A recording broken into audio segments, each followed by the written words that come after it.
వేణుకుమార్ రాసింది suicide note కాదు, కాంగ్రెస్ ప్రభుత్వ నిర్లక్ష్యానికి ఛార్జ్ షీట్.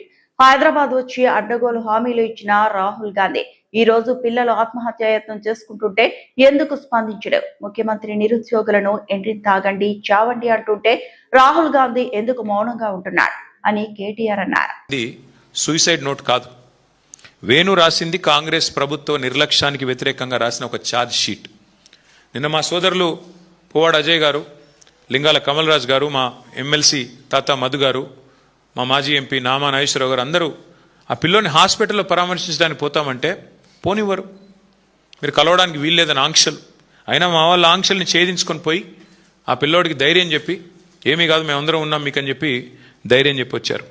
ఇవాళ వాస్తవం ఏంటి అంటే అశోక్ నగర్ నడి రోడ్లో రాహుల్ గాంధీ ఇచ్చిన మాటకి దిక్కులేదు.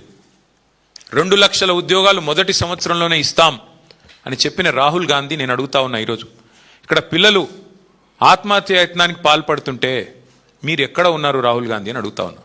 ఎందుకు రారు మీరు? హైదరాబాద్కి ఎందుకు రారు? మీరు ఇక్కడ నామినేట్ చేసిన ముఖ్యమంత్రి, మీ కాంగ్రెస్ పార్టీ నామినేట్ చేసిన ముఖ్యమంత్రి ఎండ్రిన్ దాగి చావండి అంటుంటే ఎందుకు మీరు ఉలకరు పలకరు? నేను నిన్న అడిగాను రాహుల్ గాంధీ గారిని, అయ్యా మీ ముఖ్యమంత్రి అడ్డగోలుగా మాట్లాడుతున్నాడు, ఎండ్రిన్ దాగి చావమంటాడు పోలీస్ అభ్యర్థుల్ని, మరి క్రిమినల్ వేస్ట్ అంటున్నాడు ఇంజనీరింగ్ విద్యార్థుల్ని. ఇది పద్ధతేనా? ఇది మీ పార్టీ విధానమా, పార్టీ వైఖరా, లేకపోతే ముఖ్యమంత్రి నోటి దూలనా? ఏంది ఇది చెప్పు అంటే ఆయన ఎక్కడెక్కడో రాజ్యాంగం పట్టుకుని తిరుగుతాడు తప్ప ఇక్కడ మాత్రం కనబడాడు. ఎక్కడైతే గవర్నమెంట్ ఉందో అక్కడ రాహుల్ గాంధీ ఉండడు.